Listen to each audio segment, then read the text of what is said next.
Hey guys, welcome back to the channel. It has been quite a minute since I've made a formal video. I want to thank you for all of your patience and waiting and watching my bloopers and appreciating that. I was gone for about 2 weeks because my brother had his first kid, so I went to go visit him and my sister-in-law, hang out with the kid, and just kind of relax and enjoy the whole family. Cue the cute nephew photo here. Now, obviously I enjoyed taking time off. It's good for me to get a break from the job and from this channel as well, but I am happy to be back and happy to make some new content. I received some really awesome feedback on the last video of this format that I did. People said that they liked hearing my opinions, they liked hearing my input. It's a nice change of pace for me because it's more fun to make these kinds of videos and it's a little bit less stressful than my review format, so I figured I would try it again. I'm also going to be doing a little bit different of like an editing style this time around. So again, leave comments down below if you like it, you don't like it, if you have any constructive feedback, that's always appreciated. Again, if you want to check out my Patreon, you can do so if you feel like supporting the channel, links down below, as well as if you want to join my Discord to chat, I'm always in there. There's always people talking about stuff, so come in and say hi. Again, more links down below. All right, on to the good stuff. So this might be an unpopular opinion, but I'm growing super tired of people being obsessed with the price of crypto, more specifically Bitcoin, and trying to predict it. If we do a simple Google search, Bitcoin price prediction 2019. Okay, so 11 hours ago, we have all of these, we have videos, we have articles, we have forecasts, we have all kinds of stuff. John McAfee, no Google search for crypto would be complete if there wasn't a McAfee headline of some capacity. So I'm not entirely sure why news outlets do this or continue to share this kind of content. I mean, let me pause for a second. I do understand, I can grasp that because it's clickbait and they need the views, but from a constructive standpoint, it's completely pointless. A lot of people are quoted either predicting Bitcoin's price, or people are usually in traditional financial markets, or kind of like semi-nobodies that are trying to get their name in the title of an article. How many price predictions have you seen? I mean, honestly, sit back and seriously try to recall the amount of news articles that you've seen that are just like the ones that I'm showing on Google. If someone actually happens to guess it right, it's definitely just sheer luck. This market is young and volatile, and no one can predict the price movement reliably. The article that I'm talking about specifically that really kind of sparked this rant is Resilient Bitcoin Price Will Rally to 25,000 Eventually. Like, come on, 25K eventually? What even is that? That's a joke. I mean, that's the most ridiculous prediction I've ever read or heard or whatever. But this actually leads me into my next article, or articles or posts that annoy me. So this Reddit post. The poster titles it, "Are we all crazy? Are we all making a big mistake? I don't think so, but the markets are telling me otherwise." Why? So at the top he says, "Everything I read about Bitcoin and cryptocurrencies is mostly positive. The tech is stronger and better than ever. But the markets, they keep tanking and taking and taking. Everyone keeps predicting the bottom, but honestly, for all we know, Bitcoin may go down to $1,000. Let me just say that, I mean, realistically, it wouldn't be that bad. $1,000 is a relatively new price considering the, activity of it in the last 8 years. Prior to that, it was quite low. Nobody can predict anything for that matter. Duh, which I don't understand why he's making this post if he just answered his own question. Or she, I don't know what.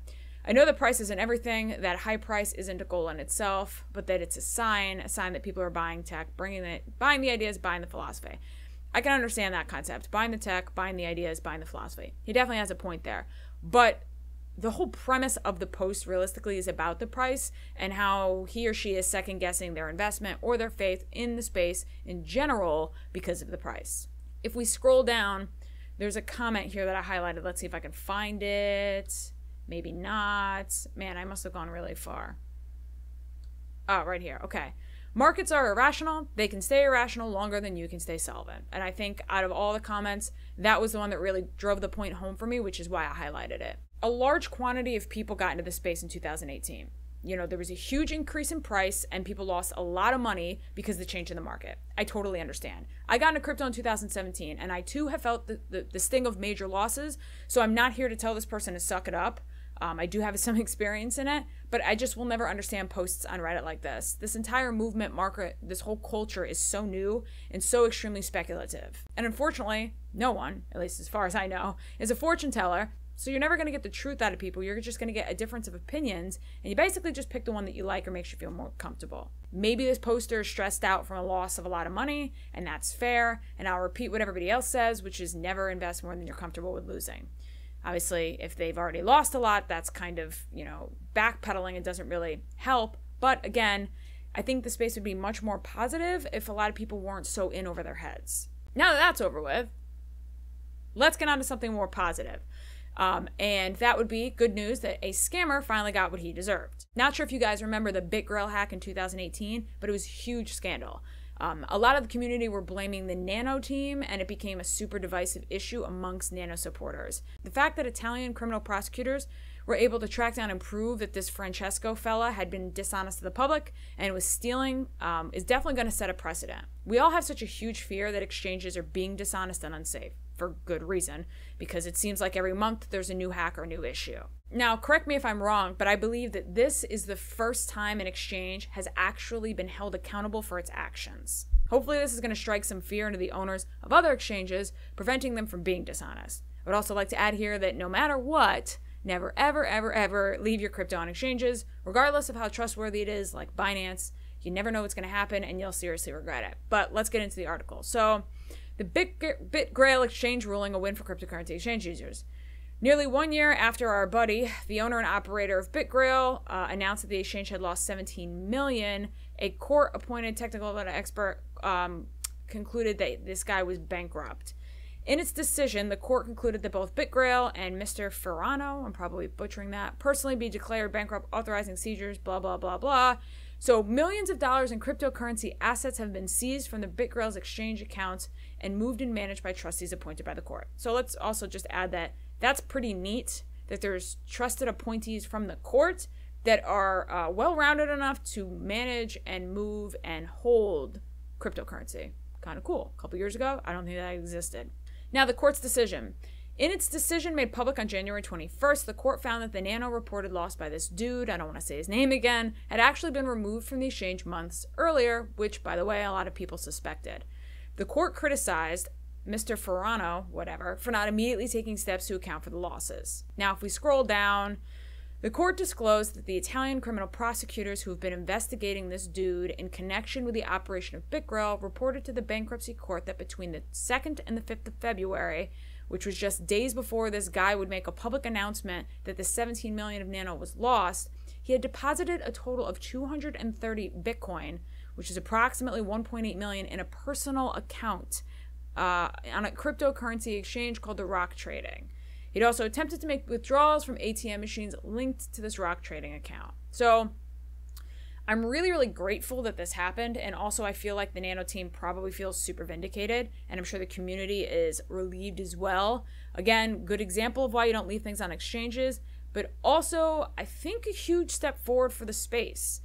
We have people getting held accountable. Hopefully this is going to prevent people from being dishonest, and ideally it's going to make newcomers feel a little bit safer about being in the space, because there's some insurance policy that if somebody does something stupid and totally horrible like this, that they may possibly not get away with it. Next topic is something I'm super pumped about. So although it may be considered old news to some, I still wanted to share it. So Bitcoin will now be available for payout as a payout option on Coinstar machines. For those of you who don't know, Coinstar is a machine that you usually see at like local grocery stores that take your change. After they take the change, they spit out a ticket which you bring to the front desk. You can either get cash back, but I actually was told recently that they've recently created the option for gift cards and whatnot as another cash out form, which is cool. I'm excited about this because I used this machine a bunch as a kid, and honestly, I loved it. I found it super satisfying to throw all the change in it. I don't know why. I can't give you a good reason.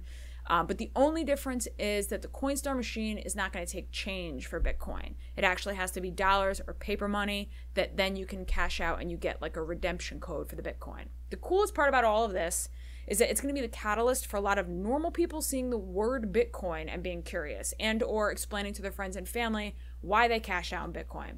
It's a really awesome representation of how the world is changing. Kids now get to exchange their fiat for Bitcoin at their local grocery store, and I think that's pretty fantastic because when I was a kid, I was exchanging change for paper fiat. So times are changing.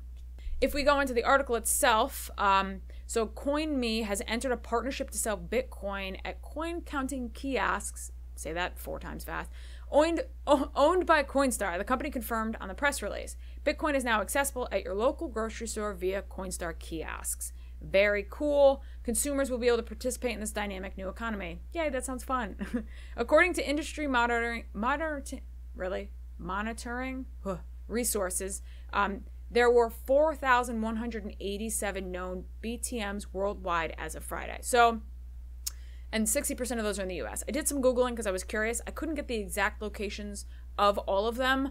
All I know is they're in mostly major cities. I don't have any around me, which I'm kind of super pissed about, but you know, whatever. So they do exist. You can go on the Coinstar website and type in your zip code and it will tell you if there's any in the area. So that's pretty useful. Next article, more good news. Washington State introduces bill encouraging development of blockchain and DLT.